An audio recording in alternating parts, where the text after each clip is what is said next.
I used to spend the night in hotel parking lots. What was I gonna do? I ain't had nowhere to stay, so I lived in the car. I had $35. And I said, come on, God, man, I've been trying to make this dream come true. You done left me out here like this. And I was crying so hard that he just said, I didn't like hear a voice or nothing, but he spoke to me, and however he said, if you get up, I'm gonna take you places you ain't never been. Now I was finna quit. So I said, skip it. I'm gonna quit anyway. So I got in my car, I went to a payphone, and I was gonna call my dad. You remember back in the day where you could punch in a code and call your answering machine and get your messages? So I called and I punched in the code, and it said, doop. He said, hey Steve, this is Chuck Sutton with Showtime at the Apollo. We saw a tape of you. You're very funny. If you could get here Sunday night, we'd love to put you on television. Call me back, let me know if you can make it. So I hung the phone up, I'm crushed. Cause my whole dream of being on TV, and I couldn't get to New York. I got $35. How I'm gonna get to New York? I can't make it. So I'm standing there at the phone booth and tears just coming down my face. I said, God, so that must be a sign for me to go home. Cause this it, I ain't even got the money to go to the Apollo. My whole thing, wanting to be on TV, I couldn't even make the dream come true. This is the most messed up moment. And so I said, man, let me call this dude back and see if he said this Sunday. Cause maybe he said next Sunday and I could hustle up a little bit of money or something. I don't know what I'm gonna do, but let me just call him back. So I called him back. Steve, this is Chuck Sutton, Showtime at the Apollo. We saw a tape of yours. You're very, very funny. Look, we have an opening Sunday night at Showtime at the Apollo. If you can make it, we'd love to put you on TV. I said, it's this Sunday. Before I hit the button, I heard, doop, you have another message. Now, it wasn't there before. So I punched my code in, I listened to the second message. It said, Steve Harvey, this is Tom Sobel from the Comedy Caravan. This was a Thursday. He said, I have a gig in Jacksonville, Florida on Friday night that pays $150. If you can get there Friday night, you'll make $150. So I called him back and I said, hey Tom, did you get a gig away? He said, no, it's still available. He said, can you get there? I said, I'm in Pensacola, Florida. I'm 3.5 hours away. So I drive to Jacksonville, Florida, and that night I made the 150. The club owner said, man, you funnier than the guy we hired. If you stay tomorrow night, I'm gonna give you another $150. So now I got $300 now. So I get on the phone, I call Chuck Sutton. I say, hey man, is the gig still available at Showtime at the Apollo? He said, yeah, we got one opening left. I said, I'll be there. So I called Eastern Airlines, who used to be open back then. They had a special for $99 going from Jacksonville, Florida to New York round trip. So I parked my car at the airport. I got on a plane, flew. Everything I had was in 2 bags. Got to the Apollo. I said, hey man, I'm here. I got there at 11 o'clock in the morning. He said, you can't stay here because you don't come on to the late show tonight. I said, man, I ain't got nowhere to go. I said, if you just let me stay in this building, man, I ain't gonna move around nothing. I ain't got nowhere to go. I'm in Harlem, I can't go back out here. I got these 2 bags. I got victim wrote all over me, man. So he said, all right, if you go upstairs, don't come down. So he put me in the dressing room on the 6th floor. So that's where all the comedians was. So I stayed up there. I got hungry around 3 o'clock, and I couldn't take it no more. So I went back downstairs, a dude named Alton Liston. I said, hey man, he said, man, I thought I told you, don't come down them damn steps.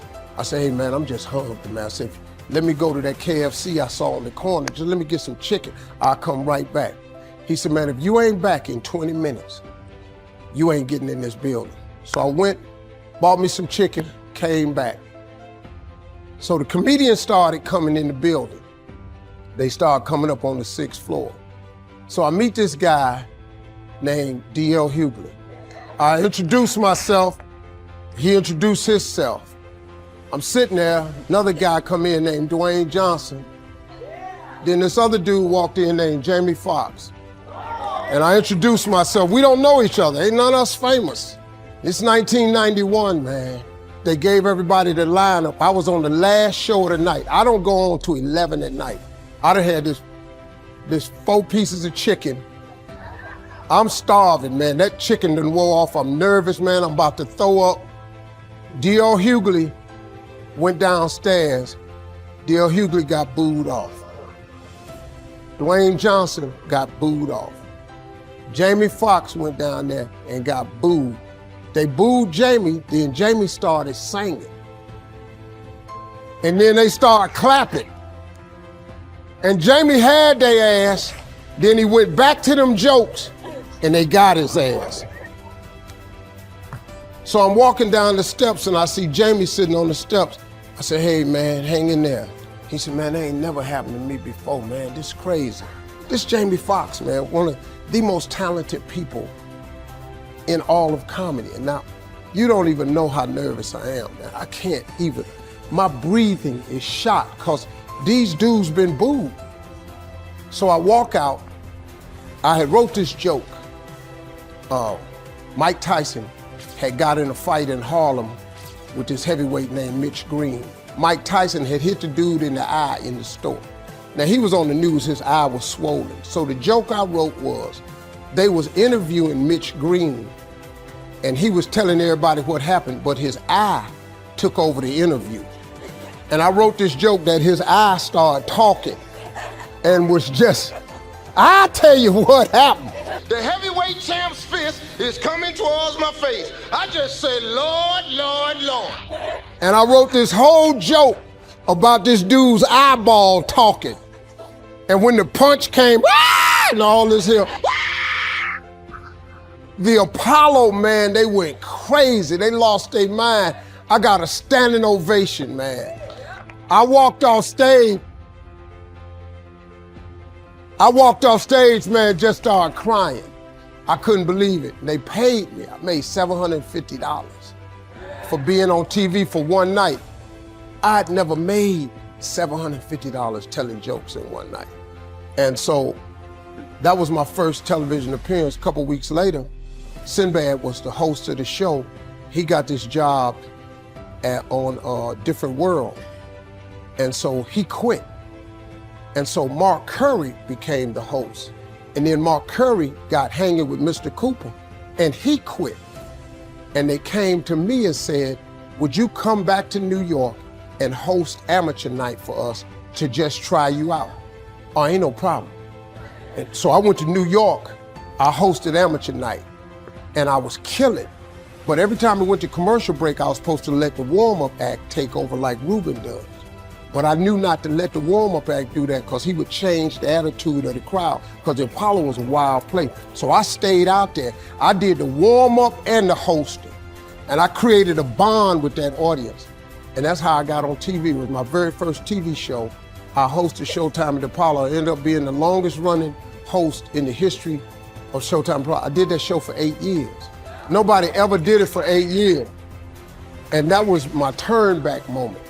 See, in your life, everybody has a turn back moment. You have a moment where you can go forward or you can give up. But the thing you have to keep in mind before you give up is that if you give up, the guarantee is it will never happen. That's the guarantee of quitting, that it will never happen, no way under the sun. The only way the possibility remains that it can happen is if you never give up no matter what.